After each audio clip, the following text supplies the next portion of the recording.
વાલા મિત્ર, આજે મિત્ર આપણે સ્તવન કાર્યક્રમમાં બાઇબલમાં નવા કરારના વિભાગમાં આવેલ ફિલિપીઓને લખેલા પત્રનો અભ્યાસ શરૂ કર્યો છે. એમાં આગળ વધીને ફિલિપીઓને પત્રના 3 અધ્યાયની 3 થી 7 કલમો જોવાના છીએ. તમે ફિલિપી લોકોને લખેલો પત્ર 3 અધ્યાય 3 કલમ જોશો. અહીં પ્રેષિત પાઉલ કહે છે કે આપણે ખરા સુન્નતિ છીએ.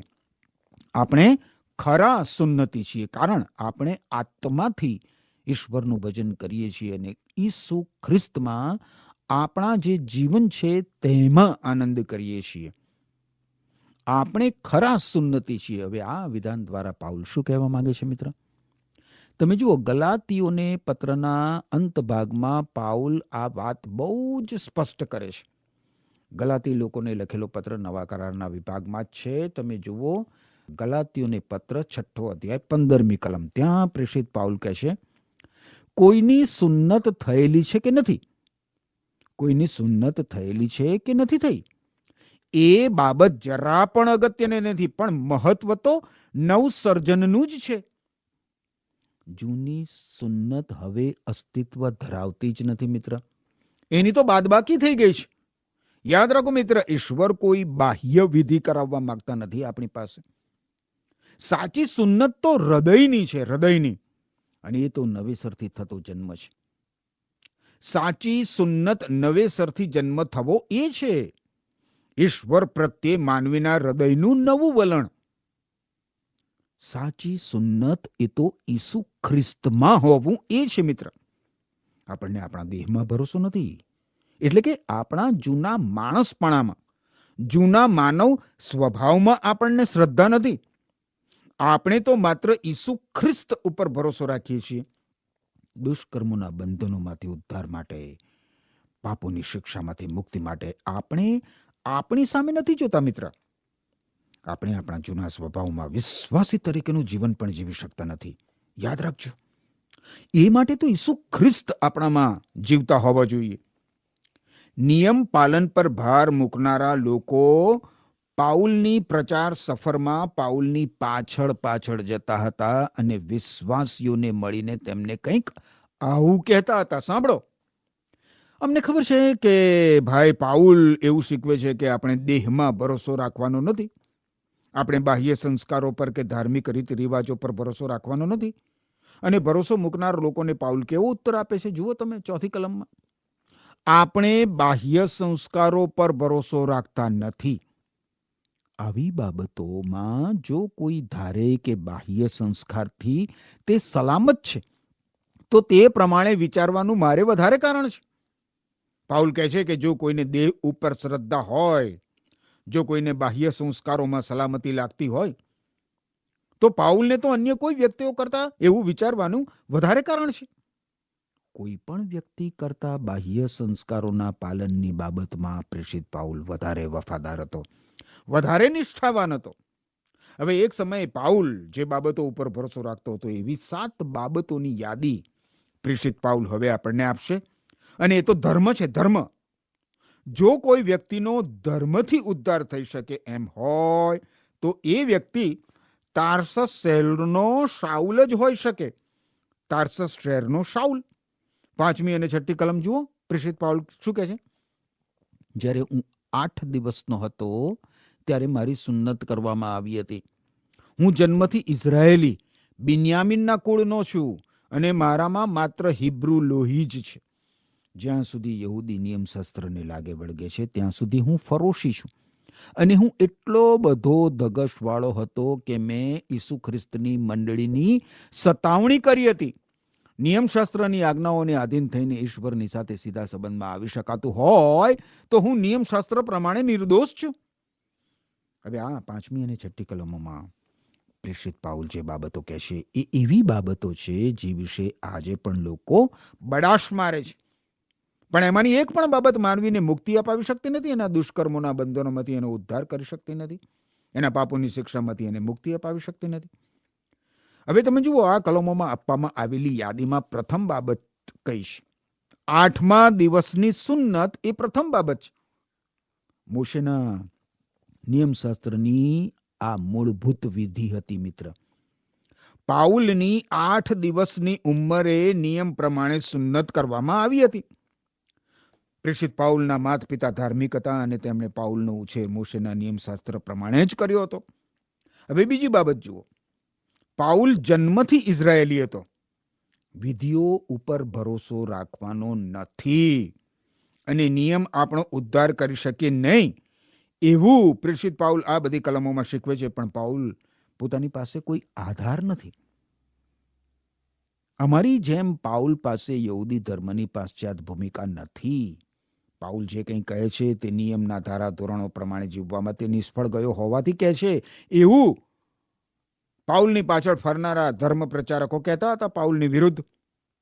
અને એટલે જ એને એટલે કે પ્રેષિત પાઉલને દેહના કાર્યોમાં શ્રદ્ધા નથી. પણ મિત્ર, ધાર્મિક પ્રયત્નો ઉપર ભરોસો મૂકવો બહુ સરળ છે. દેહમાં શ્રદ્ધા રાખવી, આંતરિક વિશ્વાસ પર ભાર મૂકવાને બદલે એ બહુ સહેલું છે. પણ તમે જુઓ, ઈશ્વર તો બીજા બધા કરતા આપણા હૃદયના વલણને કિંમતી ગણે છે. હૃદયનું વલણ સૌથી વિશેષ ઈશ્વર લક્ષમાં લે છે. હવે જુઓ, દેહમાં શ્રદ્ધા રાખનાર નિયમ પાલન ઉપર કેટલો ભાર મૂકે છે અને એ તો બહુ સરળ બાબત છે. દેહમાં શ્રદ્ધા રાખવી એ આંતરિક વિશ્વાસ ઉપર ભાર મૂકવાને બદલે. અને મેં કહ્યું એ પ્રમાણે ઈશ્વર તો બીજા બધા જ કરતા આપણા હૃદયના વલણને કિંમતી ગણે છે. મિત્ર, હૃદયનું વલણ સૌથી વિશેષ ઈશ્વર લક્ષમાં લે છે. યાદ રાખો મિત્ર, મહદ અંશે નિયમ પાલન ઉપર ભાર મૂકનારા ઘણા બધા એ સમયે મિશ્ર જાતિના લોકો હતા. પ્રેષિત પાઉલ મિશ્ર જાતિનો નહોતો. પાઉલ તો જન્મથી જ પૂરેપૂરો ઇઝરાયેલી હતો. હવે ત્રીજી બાબત જુઓ, શું કહે છે પાઉલ? પાઉલ કહે છે કે હું બિન્યામીન કુળનો છું. બિન્યામીન કુળનો એટલે આ પાઉલ સર્વોત્તમ કુટુંબનો સભ્ય હતો. બિન્યામીન એ યાકૂબનો પ્રિયમાં પ્રિય પુત્ર હતો. બિન્યામીન વૃદ્ધ યાકૂબની લાકડી સમાન હતો, જમણા હાથ સમાન. યાકૂબનો એ આધાર સમ હતો. અને એટલે પાઉલ ગર્વથી કહી શકે એમ હતો કે પોતે બિન્યામીન કુળનો હતો. ચોથી બાબત તમે જુઓ, પાઉલ કહે છે હું હિબ્રુઓનો હિબ્રુ છું. એનો અર્થ એ થયો કે પાઉલ એક નેતા હતો. ધાર્મિક વર્તુળમાં પાઉલ સર્વોચ્ચ માનપાત્ર સ્થિતિમાં હતો. એ પછી પાંચમી બાબત જુઓ, નિયમશાસ્ત્રને લાગે વળગે છે ત્યાં સુધી પાઉલ એક ફરોશી હતો. ફરોશી ઇઝરાયલમાં મિત્ર, ફરોશી એ સર્વોત્તમનું પ્રતીક સમાન. ફરોશી એટલે સર્વોત્તમ. આ ફરોશીઓ ધાર્મિક અને રાજકીય પક્ષ તરીકે અસ્તિત્વ ધરાવતા હતા અને એ લોકો પોતાનું રાજ સ્થાપવા માંગતા હતા. ઇઝરાયલની ગુલામીની અવસ્થા દરમિયાન એ લોકોનો ઉદ્ભવ થયો હતો. ઇઝરાયેલી પ્રજાની ગુલામીની અવસ્થા દરમિયાન. હવે આ ફરોશીઓ બહુ સિદ્ધાંતવાદીઓ હતા. એ લોકો બાઇબલમાંની વાતો માનતા હતા. એ લોકો દેવદૂતોમાં પણ માનતા હતા. એ લોકો મરણમાંથી સજીવન થવામાં અને ચમત્કારોમાં માનતા હતા. અને રાજકારણમાં એ લોકો પ્રખર સ્વદેશવાસીઓ હતા, સ્વદેશવાદીઓ. ફરોશીઓ એવું ધારતા હતા કે રોમન સામ્રાજ્ય ઉપર રાજકીય દબાણો લાવીને એ લોકો સત્તા હાંસલ કરી શકશે. એ લોકો તો આ પૃથ્વી પર ઈશ્વરનું રાજ સ્થાપવા માંગતા હતા. અને એમ પાઉલ તમે જુઓ કે છે એ પૂરેપૂરો ફરોશી હતો, પૂરેપૂરો ફરોશી. હવે છઠ્ઠી બાબત જુઓ, શું કહે છે પાઉલ? પાઉલ એવી ધગશવાળો હતો કે તેણે પ્રભુ ઈસુ ખ્રિસ્તની મંડળીની સતાવણી કરી હતી. ઈસુ ખ્રિસ્ત પર વિશ્વાસ કરનાર વિશ્વાસીઓને રંજાડ્યા હતા, ભારે સતાવણી કરી હતી. આ પાઉલ શાઉલ તરીકે પ્રભુ ઈસુ ખ્રિસ્તની મંડળીની સતાવણી કરતી વખતે એમ માનતો હતો કે પોતે ઈશ્વરની ઈચ્છા પ્રમાણે આ બધું કરે છે. વિશ્વાસીઓને યરુશાલેમ શહેરમાંથી તગેડી મૂક્યા બાદ બીજા ફરોશીઓ તો નિરાંત અનુભવવા માંગતા હતા. પણ તમે પાઉલની સામે જુઓ, એ જ્યારે શાઉલ હતો ત્યારે વિશ્વાસીઓને એ સમગ્ર દુનિયામાંથી હાંકી કાઢવા માંગતો હતો, સમગ્ર દુનિયામાંથી. દમાસ્કસના માર્ગે જતા જતા એના મનમાં એ જ આકાંક્ષા હતી. પણ ત્યાં શું બન્યું?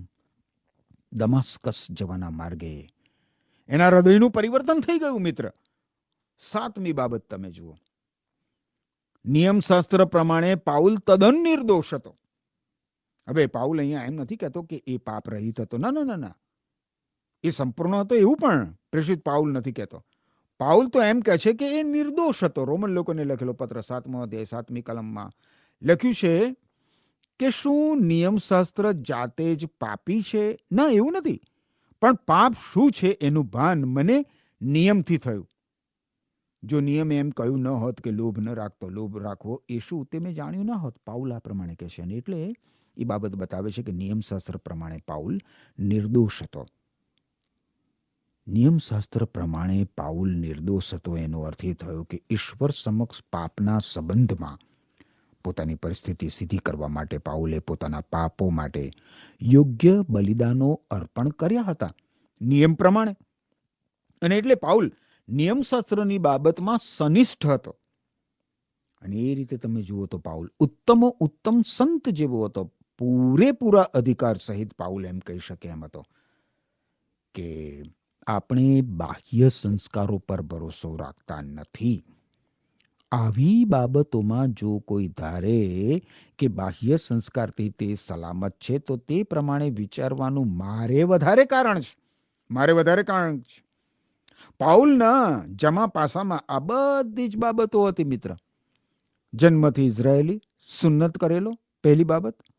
બીજી બાબત છે જન્મથી ઇઝરાયેલી. ત્રીજી બાબત છે બિન્યામીનના કુળનો. ચોથી બાબત હિબ્રુ. 5મી બાબત યહૂદી નિયમશાસ્ત્ર પ્રમાણે એ ફરોશી.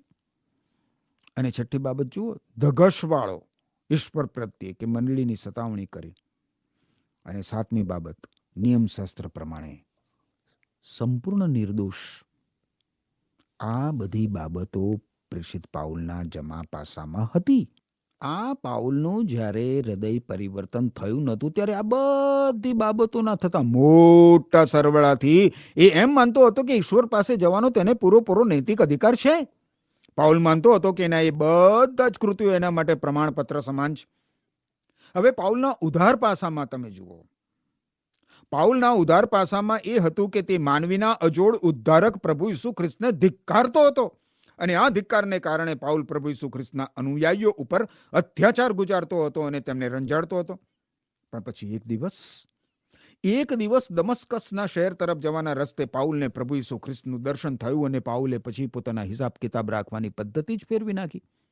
જે ઉધાર હતું તે જમા થયું અને પાઉલ જેને જમા પાસું ગણતો હતો તે ઉધાર બની ગયું, નુકસાન બની ગયું.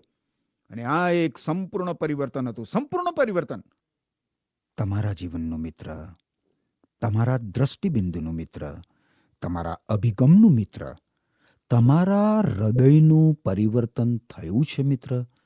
ઈશ્વર તમને આશીષ આપો. આમેન.